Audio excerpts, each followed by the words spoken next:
Il est 8h16, le petit déjeuner politique ce matin, c'est Mathilde Panot, députée La France Insoumise du Val-de-Marne et présidente du groupe LFI à l'Assemblée nationale. Bonjour Mathilde Panot. Bonjour. La grande rentrée à l'Assemblée, une présidente possible pour la première fois de l'histoire, à l'Assemblée justement. Prime, chèque, aide, une pluie de mesures pour le pouvoir d'achat, suffisant ou pas.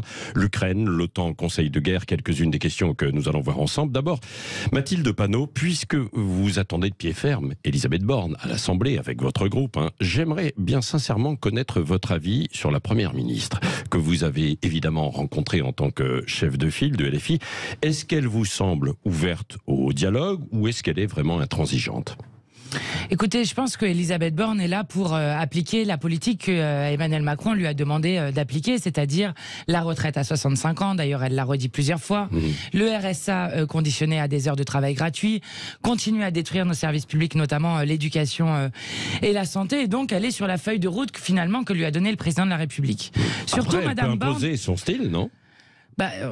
je sais pas, mais j'ai pas l'impression qu'elle impose beaucoup son style, justement. Oui. Et pour le coup, Madame Borne fait comme Monsieur Emmanuel Macron, c'est-à-dire qu'il considère qu'il n'y a pas eu d'élection législative, que la majorité des Français n'a pas voté contre leur projet politique et finalement n'infléchissent absolument pas leur projet politique.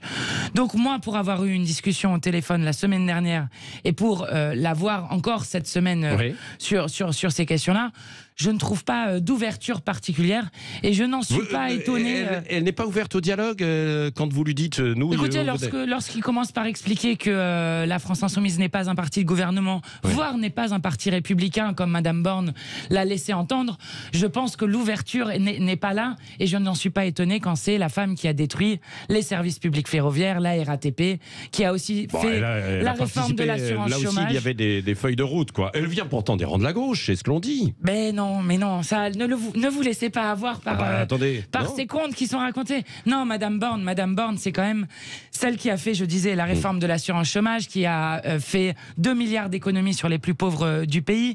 C'est celle qui a privatisé, ouvert à la concurrence la SNCF, la RATP. C'est celle qui a été une ministre fantôme de l'écologie. Oui. Bref, Madame Borne a des actes qui parlent pour elle. Oui. Et nous espérons bien qu'elle va venir demander la confiance à l'Assemblée nationale. Alors ça, ce sera la semaine prochaine. D'ici là, il y aura peut-être un remaniement avec un nouveau gouvernement. Est-ce qu'il pourrait y avoir des gens de gauche dans ce nouveau gouvernement ? En tout cas, et de la NUPS ? En tout cas, pas de la NUPS, puisque nous nous sommes vus encore la semaine dernière. Nous nous sommes dotés d'un intergroupe pour faire du travail en commun autour du programme partagé de gouvernement qui compte 650 mesures.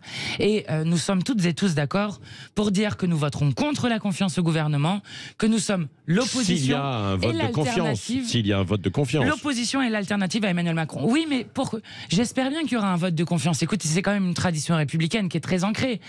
Sur les 27 gouvernements. Oui, mais en même temps, vous annoncez la couleur que vous allez faire un peu de l'obstruction, ne pas voter forcément la confiance. Attendez, c'est pas de l'obstruction. En démocratie, vous avez des programmes politiques qui s'affrontent. Ces programmes politiques, ces grandes idées, c'est ensuite le peuple français qui les tranche. Nous sommes là, non pas par magie, nous, les plus de 150 députés de la NUP, nous sommes là parce que nous avons été élus pour porter un programme.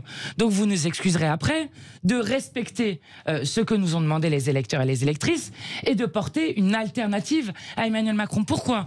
Parce que si on doit toutes et tous se plier et dire finalement, ne votons pas contre, eh bien, où est la démocratie ? Où est la possibilité d'avoir différents chemins qui sont pris par notre pays. Oui, mais s'il y a des choses qui vont dans votre sens, par exemple, là, il y a une pluie de mesures autour du pouvoir d'achat. Le gouvernement annonce série de chèques, les allocations, beaucoup de prestations qui pourraient être revalorisées de 4%, aide pour les frais de carburant via les employeurs, les 18 centimes de blocage, le chèque alimentaire à la rentrée à une centaine d'euros et peut-être 50 par la suite, le blocage de la hausse des loyers à 3,5%, l'augmentation des APL. Enfin bon, finalement, ça va un peu dans votre sens, non, Mathilde Panot ?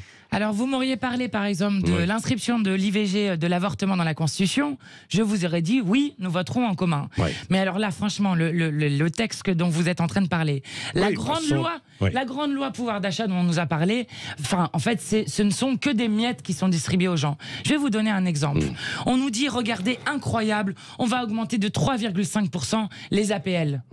Ça coûte combien ?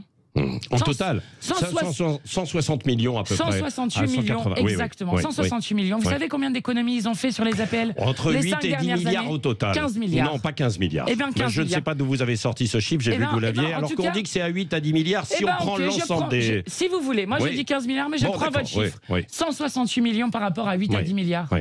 Mais déjà, ça va dans le bon sens. Non, mais arrêtez, on va arrêter de...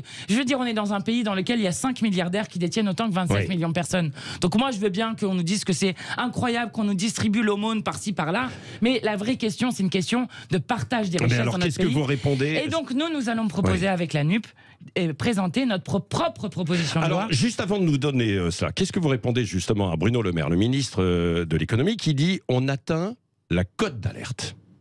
C'est-à-dire que pour les finances, là, attention, il y a gros danger derrière. Oui, parce que peut-être qu'on a appliqué leur politique économique depuis des décennies sur cette question-là, et que ce que nous proposons comme rupture sur la question justement des politiques économiques, en disant au contraire de faire de l'austérité partout tout le temps, il faut au contraire relancer la consommation populaire par justement l'augmentation des salaires, le SMIC à 1500 €, par le blocage des prix à la baisse qui permet aux gens de respirer, par le fait de faire en sorte que plus aucune retraite ne soit en dessous du niveau du SMIC, qui permet de relancer justement la consommation populaire et à partir de là de relancer notre machine économique. Eh bien je crois que ça va dans le sens. Bruno Le Maire est en train de vérifier ce que nous disons depuis des années.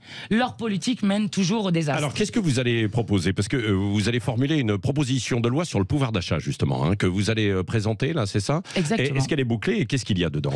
Alors, elle est en cours de finalisation. Vous pouvez nous en parler 2 minutes, quand même. Mais bien sûr, mais il n'y a aucun problème. Je vais vous en dire des mots.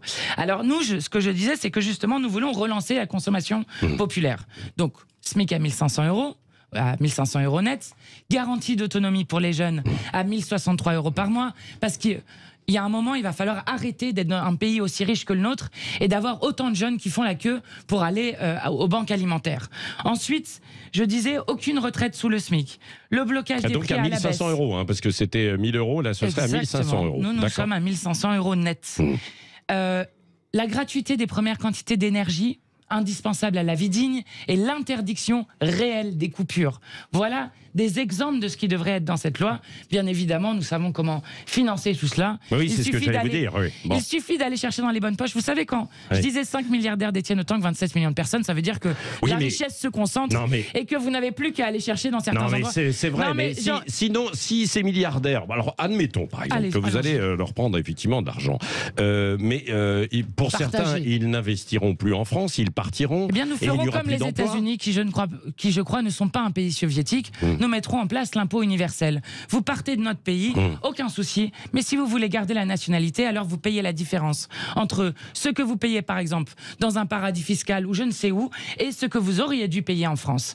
Ça se fait aux États-Unis, ils les poursuivent jusqu'au bout du monde. Alors ça, ce sera pour les très grands patrons, les petits patrons qui bossent, qui essaient effectivement d'investir, de recruter, etc., de créer de l'emploi. Est-ce que vous êtes favorable aux plus petits patrons? Mais bien sûr, et d'ailleurs, c'est le principal tissu économique de notre pays, les petites et les moyennes entreprises. Nous avons dit plusieurs choses sur les petites et moyennes entreprises.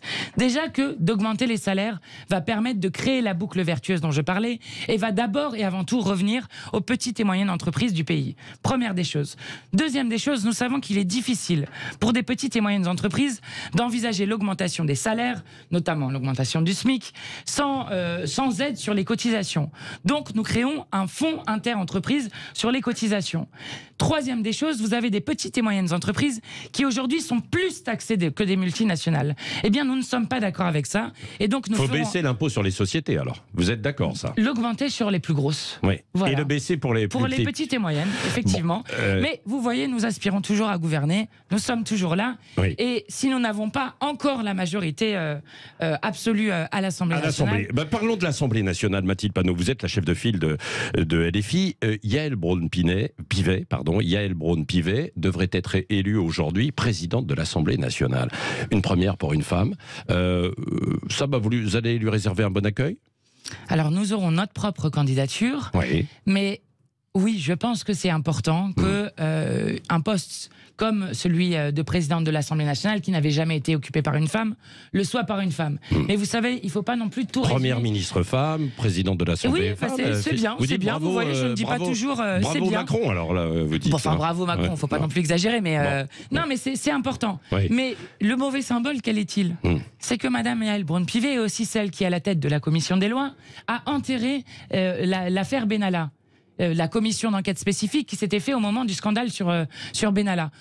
Je trouve que pour quelqu'un qui a empêché l'Assemblée nationale d'aller au bout d'une enquête qui était menée par des parlementaires de tout qui banc, avait été menée au c'est Sénat. quand même un mauvais signal sur cette question-là. Ouais. Et puis, j'ai un petit mot quand même pour nos compatriotes ultramarins qui l'auront vu seulement 36 jours à la tête du ministère des Outre-mer et qui contribuent à un certain mépris ou sentiment de mépris. Bah oui, mais on lui a proposé un autre poste. Oui, mais c'est toujours comme ça, vous comprenez, le ministère des Outre-mer, alors on fait des grands mots comme ça pour dire que c'est une priorité, on va faire des choses d'urgence, et puis à la fin, il n'y a rien du tout. Bah, il va y avoir quelqu'un d'autre, peut-être. Vous avez des gens qui vivent dans des conditions, en termes de pauvreté et de chômage, qui sont juste inacceptables dans notre République, voire même sans eau. Oui, Mathilde Panot, à propos aussi encore de l'Assemblée nationale, la commission des finances, c'est demain normalement qu'aura lieu l'élection.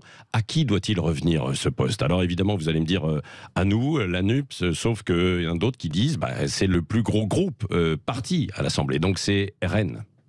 Nous avons été élus sous l'étiquette de la NUP. Il y avait un candidat unique de la NUP par circonscription. Donc certes, nous avons 4 groupes, mais nous avons un intergroupe de la NUP, justement, qui nous permet un travail commun. Et oui, nous sommes la première opposition, ce qui justifie que nous ayons la présidence de la Commission des finances. Et nous avons proposé Éric Coquerel comme président de cette commission des finances. Valérie Rabault, alors non, parce qu'elle était candidate aussi. Elle fait partie de la NUP. Valérie Rabault est quelqu'un elle a des compétences aussi en finance, quoi. Ah, bien sûr qu'il y a des compétences en finance, c'est une évidence, mais je pense et je trouve normal que la présidence de la Commission des finances revienne au plus gros groupe de la NUP, et c'est actuellement celui de la France Insoumise qui compte 75 membres. Donc ce sera Éric Coquerel. En tout cas, nous, on soutiendra sa candidature, évidemment, et je pense qu'il est important, et d'ailleurs j'ai entendu même Éric Woerth dire ça, qu'il s'inquiétait plus que la France Insoumise prenne la présidence de la Commission des finances que le RN, parce qu'il s'inquiétait que nous allions traquer les fraudeurs et les évadés fiscaux, et qu'il n'avait pas entendu ça de la part du Rassemblement national. Je lui donne raison, et nous allons faire notre travail correctement. Est-ce que vous avez entendu justement parler précisément de cette entente possible RN-LR? Écoutez, si cette entente avait lieu, ça serait quand même un mauvais signal sur des aspects. Alors, de ceux avec qui on parle, on nous jure que cette entente n'existe pas, mais à partir du moment où vous préférez le Rassemblement national à un candidat de la France Insoumise, je pense que ça serait l'aboutissement de ce qui est fait maintenant depuis plusieurs semaines, de renvoyer dos à dos la France Insoumise et le Rassemblement national. Et je crois que c'est extrêmement dangereux de faire croire que nous... Pourquoi dangereux? Parce qu'il y a bien des électeurs de la NUP qui sont allés vers le Rassemblement national et vice-versa, non? Non, mais c'est pas ça la question, en fait. Non, c'est pas ça la question. Nous ne sommes pas un parti de haine. Nous ne sommes pas un parti qui remettons en cause la manière démocratique dont nous organisons notre société. Nous voulons d'ailleurs plus de démocratie avec la 6ème République. Nous assimiler à des gens qui serions hors de la République. Nous assimiler à des gens du Rassemblement. Au sein de la République, non, ils respectent. Vous le dites. Non, mais bien sûr. Je vous remercie de le dire, mais il y en a qui ne sont pas d'accord avec vous. Et qui s'expriment fortement sur cette question-là. Et honnêtement, quand vous vous retrouvez avec 62 duels NUP contre Rassemblement national, et que la République en marche, qui nous a fait des leçons à tout va sur ce qu'il fallait faire lorsque le Rassemblement national était au second tour, nous explique que finalement, ils ne peuvent pas choisir entre la NUP, la Nouvelle Union Populaire, et le Rassemblement national. Ces gens devraient garder leurs leçons et arrêter de donner des leçons et des brevets de républicanisme. Il nous reste 2 minutes, Mathilde Panot. Le sommet de l'OTAN, le Conseil de guerre aujourd'hui, est-ce que vous êtes favorable à un renforcement des capacités militaires pour l'Ukraine? Écoutez, c'est une question qui est compliquée parce que nous devons toujours tenir un fil. Le fil, c'est de ne pas devenir co-belligérant. Parce que si vous devenez co-belligérant, alors vous rentrez, nous, la France, une puissance nucléaire, ou avec l'Union européenne, nous rentrons en guerre avec la Russie, qui elle-même est une puissance nucléaire. Donc il faut faire très attention sur cette question-là. Évidemment que ce qui se passe en Ukraine ne peut pas être accepté d'aucune façon. D'abord parce que la Russie a agressé à violer les frontières. Ensuite, parce que la Russie perpétue aujourd'hui, Monsieur Poutine, des crimes de guerre. Mais donc vous devez il faut faire... aider quand même l'Ukraine et renforcer ses capacités militaires. Oui, mais je pense que la meilleure manière de sortir de cette situation, c'est d'avoir de la diplomatie sur cette question-là. Et notamment, nous avions proposé qu'il y ait une conférence à l'OSCE, qui est le cadre dans lequel tous les acteurs siègent. Il faut continuer de discuter. Mais oui, parce que sinon, on n'en sortira pas. Oui, une nouvelle plainte pour tentative de viol contre Damien Abad. Est-ce qu'il peut rester en place en tant que ministre? Je vais vous citer Madame Borne, 22 mai.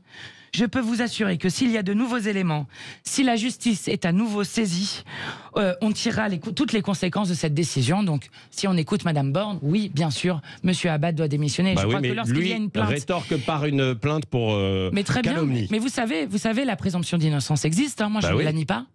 Mais je dis juste que lorsqu'il y a une plainte déposée et 3 personnes qui témoignent, il faut déjà écouter ce qui est dit. Il y a, on va dire, un faisceau de présomption quand même très fort.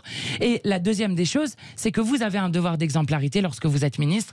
Oui, évidemment, Monsieur Abad doit démissionner et ensuite, ça sera à la justice de trancher. Oui. Concernant Elisabeth Borne, puisqu'on en parle, elle va rester?